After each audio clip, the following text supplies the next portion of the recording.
Hi friends, good morning. शुरू करते हैं आज 27 और 28 नवंबर का करंट अफेयर। बट ये आपको लग रहा होगा करंट अफेयर है। करंट अफेयर नहीं, उससे रिलेटेड जो स्टैटिक जीके होता है उसकी चर्चा करेंगे, ताकि आप पर डे रिवीजन कर पाएँ और मिक्स टॉपिक पे रिवीजन कर पाएँ। जो चीज़ आप भूलने लगे उसको फिर से मैं आपको याद करवा दूंगा। यही मिक्स टॉपिक का फ़ायदा होता है, यही मूल मंत्र है सिलेक्शन का दोस्त। अगर 4 से 5 महीने में आपको अगला कोई पेपर टारगेट कर रहे हैं तो अब शुरू करते हैं 27 नवंबर का। यहाँ पर देखेंगे आप, राष्ट्रीय अंगदान दिवस है, नेशनल ऑर्गन डोनर डे। पिछली बार एनटीपीसी में छपा हुआ था ये। उसके बाद हम वर्ल्ड ऑर्गन डोनेशन डे भी देख लेंगे, मतलब विश्व ऑर्गन अंगदान दिवस 13 अगस्त को मनाते हैं। राष्ट्रीय अंगदान दिवस कब हम मनाते हैं? 27 नवंबर को। गिनीज बुक ऑफ रिकॉर्ड के संस्थापक जो कि जुड़वे भाई थे, नॉरिस एम मैकरिटर और रॉस मैकरिटर थे। यहाँ पर आपसे ट्विन ब्रदर, ये तो जुड़वे भाई थे, इनका इसी दिन हत्या कर दिया गया था, आज ही के दिन 27 नवंबर को। इम्पॉर्टेंट यहाँ पर ये बनता है कि गिनीज बुक ऑफ रिकॉर्ड बना कब था, शुरू कब हुआ था? तो ये 1955 में, 1955। रिलेट कैसे करेंगे? अपना जो सिटीजनशिप एक्ट है ना, सिटीजनशिप एक्ट ये भी 1955 का है। सिटीजनशिप का मतलब आप समझ रहे हैं, नागरिक जो कानून है, नागरिक अधिनियम जो है, नागरिकता अधिनियम एक्चुअल हिंदी में पूरा बात करेंगे तो 1955 में। तो आप याद कर लेंगे इसको, दो चीज़ को रिलेट करके, गिनीज बुक ऑफ रिकॉर्ड और अपना नागरिकता का जो कानून है या नागरिकता का अधिनियम है, ये भी 1955 में। आइए आगे बढ़ते हैं। 27 नवंबर को जन्मदिन है हरिवंश राय बच्चन का। नॉर्मली आप जानते होंगे कि ये अमिताभ बच्चन के पिता हैं, लेकिन उससे भी बड़े बड़े काम इन्होंने कर रखा है। इन्होंने लिखा है किताबों का जो नाम है इनके द्वारा, ये बहुत आपके लिए इम्पोर्टेंट रहेगा, इसमें से कोई भी किताब छप सकते हैं। मधुशाला इन्होंने लिखा। अग्निपथ तो बहुत ही फेमस किताब है, सबको पता होता है। जो बीत गई सो बात गई, ध्यान देंगे, जो बीत गई सो बात गई। आपको भी इसी हिसाब से रहना चाहिए कि पहले आपने कितना वो किया है, मतलब टाइम पास किया है, सब वो गया टाइम, जाने दीजिए उसको। अभी आप कितना मेहनत कर रहे हैं वही आपको देखा जाएगा, पूछा जाएगा। 27 नवंबर की अभी बात करेंगे। बीच में मैंने 28 नवंबर को अपडेट कर दिया है, वहाँ पे बीच में दिख रहा है आपको, इसलिए मैंने उसको सर्कल से पूरा कवर कर दिया है। पहले 27 नवंबर की बात कर लेंगे, फिर 28 नवंबर की भी बात हम कर लेंगे। ओके, चलिए। 27 नवंबर को आप दिख रहा है, 1888 में जीवी मावलंकर, गणेश वासुदेव मावलंकर का जन्म हुआ था। गणेश वासुदेव मावलंकर की आप देखेंगे बात यहाँ पर, तो बहुत इंपॉर्टेंट चीज़ें आपको मिल पाएंगी इसमें से। थोड़ा सा बुक सजने में दिक्कत हो रहा है, चलिए मैं हाथ से ही पकड़ कर इसको दिखा देता हूँ आपको। ओके, 27 नवंबर को जी मावलंकर का जन्मदिन है। आपसे क्वेश्चन क्या बनेगा? सबसे पहला, आप तो ये जानते होंगे कि लोकसभा के पहले स्पीकर हैं ये, लोकसभा के पहले speaker, first speaker of Lok Sabha कौन? जीवी मावलंकर, गणेश वासुदेव मावलंकर। अगर ये सवाल नहीं पूछे तो दूसरा सवाल क्या पूछ सकता है? आपको पता है जब भारत आज़ाद हुआ था तो उसके बाद कई कमेटियाँ बनी थी, कमेटी का मतलब समिति बनी थी, और अलग अलग लोगों को अलग अलग समिति का हेड बनाया गया था, चेयरमैन बनाया गया था।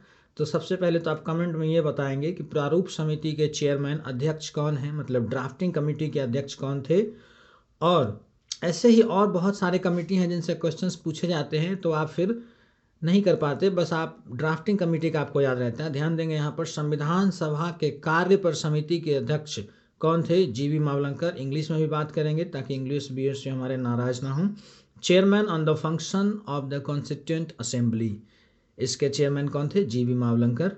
संविधान सभा के कार्य पर समिति के अध्यक्ष, बहुत इंपॉर्टेंट रहता है ये, ध्यान रखेंगे आप। लोकसभा के पहले स्पीकर मैंने बता दिया आपको। जैसे लोकसभा का चर्चा हुआ है तो इसका आर्टिकल आपसे पूछा जा सकता है, अनुच्छेद 81, 81 अनुच्छेद। राज्यसभा का भी ध्यान कर लेंगे, 80। इन दोनों में ऑप्शन में आपका राज्यसभा और लोकसभा दोनों दिया रहता है, या 80 और 81 दोनों दिया रहता है ऑप्शन के हिसाब से। तो आप ध्यान से इसको याद करेंगे। माइनर डिफरेंस है, लेकिन क्वेश्चन में आप जब जाते हैं तो मेजर डिफरेंस हो जाता है, भूल जाते हैं वहाँ पर कुल मिला के। आप ऐसे याद रखेंगे, राज्यसभा पहले, राज्य पहले करेंगे, लोकसभा बाद में, मतलब लोक का मतलब होता है लोग, हित, लोग का जो हित है वो बाद में करेंगे, राज्यसभा पहले, मतलब राजा पहले बनेंगे। तो 80 पहले आता है, 81 बाद में आता है। राज्यसभा पहले, लोकसभा बाद में। 80 राज्यसभा, 81 लोकसभा। लोकसभा शुरू कब हुआ था या फिर पहले स्पीकर कब बने थे, अगर ये आपसे पूछ ले तो 1952 में 5 साल के लिए रहता है। तो यहाँ से एक सवाल आपके लिए और क्लियर हो गया कि पहला लोकसभा का कार्यकाल क्या है, तो 1952 से 1957 तक, 1952 से 1957 तक। लोकसभा के पहले डिप्टी स्पीकर, ये बड़ा इंपॉर्टेंट हो जा रहा है क्योंकि पहले लोकसभा के स्पीकर सभी लोग आजकल याद कर रहे हैं। आपको थोड़ा ऊपर होना है तो M.A. अयंगर, आप खाली अयंगर से याद रखेंगे। लोकसभा के पहले डिप्टी स्पीकर अयंगर। वर्तमान में कोई भी डिप्टी स्पीकर का पोस्ट नहीं है भारत में। 27 नवंबर को ही आप यहाँ पे देखें 1895 में नोबेल प्राइज़ की स्थापना की गई अल्फ्रेड नोबेल के द्वारा। 1895, ध्यान रखेंगे 1895। लेकिन नोबेल प्राइज़ की शुरुआत कब हुई? 1901 में। ये 1895 से 6 साल गैप लग गया, मतलब सिस्टम बनाने में गैप लग गया। लेकिन अल्फ्रेड नोबेल ने अपना पहले ही 1895 में इसकी स्थापना कर दी थी, अपने मरने से पहले। अल्फ्रेड नोबेल ने खोज क्या किया था? डायनामाइट की खोज की थी अल्फ्रेड नोबेल ने। और 1901 से प्राइज शुरू हुआ है। कितने क्षेत्र में दिया जा रहा है? 6+1। 6+1 मैंने पहले वीडियो में बता रखा आपको कि +1 का मतलब अर्थशास्त्र, इकोनॉमिक्स बाद में दिया जाने लगा था। 1968 से ये शुरू हुआ था अवार्ड। 1968 से दिया गया 1969 में, मतलब घोषणा हुआ 1968 में, 1968 में, और दिया गया 1969 में। आपको कमेंट बॉक्स में ये बताना है कि कौन से आदमी को दिया गया था पहली बार। उसके साथ साथ मैं आपको ये बता दूं कि 1998 में, 1998 में पहले भारतीय बने थे भारत के आदमी जिनको मिला था ये नोबेल प्राइज़ इकोनॉमिक्स के क्षेत्र में, अर्थशास्त्र के फील्ड में। तो आपको जवाब बताना है, अमर्त्य सेन 1998 में। इसी के साथ साथ अर्थशास्त्र के जनक या father of economics Adam Smith को कहते हैं, ये भी ध्यान रखेंगे। अब आते हैं 28 नवंबर को। मात्र एक स्टैटिक जी के 28 नवंबर से रिलेट हो पाया है, कोई बात नहीं, जितना इम्पोर्टेंट होगा वही बताऊंगा मैं आपको। 28 नवंबर को डेथ हुआ है ज्योतिबाई फुले का। इम्पोर्टेंट, इनसे बड़ा इम्पोर्टेंट ये बन जाता है कि सत्य शोधक समाज की स्थापना करी इन्होंने 1873 में। 1873 में फिर से ध्यान देंगे, सत्य शोधक समाज की स्थापना 1873 में, 1873 में किया। किसने? ज्योतिबाई फुले ने। बहुत ही इंपॉर्टेंट, 100% छपने वाला क्वेश्चन रहता है ये। इसके साथ साथ मैंने आपको बताया था कि इसके बाद मैं थोड़ा पॉलिटी का रिवीजन आपका करवाऊंगा। ऑफिशियल लैंग्वेज पे मैंने पहले भी शुरू किया था सेशन, बीच में फिर बंद कर दिया था। बंद नहीं किया था, मतलब 2-3 क्लास नहीं कर पाया था, तो मैं सोचा कि चलो एक ही बार अच्छे से अब करेंगे तैयारी। तो आपको मैं ऑफिशियल लैंग्वेज पे बताता हूँ। ऑफिशियल लैंग्वेज को हिंदी में हम क्या कहते हैं? राजभाषा कहते हैं। हिंदी में राजभाषा कहते हैं ऑफिशियल लैंग्वेज को। देखिए वहाँ पर लिखा हुआ है आर्टिकल, ये देखिए आर्टिकल मतलब अनुच्छेद 343 का ब्रैकेट में 1 लिखा है, मतलब इसको हम बोलते हैं 343 का पहला क्लॉज। और ये क्वेश्चन जो पहला क्लॉज है, दूसरा क्लॉज है, तीसरा क्लॉज है, ये देख के आपको लग रहा है कि हाई लेवल का क्वेश्चन बताया जा रहा है, जबकि आपको सुन के ताज्जुब होगा ये SSC के MTS पेपर में पूछ लिया गया। पिछले साल जो पेपर हुआ था, पिछली बार जो पेपर हुआ। अब ध्यान से देखेंगे, आर्टिकल 343 का पहला क्लॉज क्या बात करता है? Official language of the union shall be Hindi in Devanagari script. Hindi में बात करें तो भारत संघ की राजभाषा हिंदी होगी, देवनागरी लिपि में होगी। ये बात आप ध्यान रखेंगे। फिर दूसरा क्लॉज आप देखेंगे, लिखा है वहाँ पर आर्टिकल 343 ब्रैकेट में 2, मतलब ये दूसरा क्लॉज हो गया। For a period of 15 years from commencement of constitution, English language shall continue for the official purpose of the union।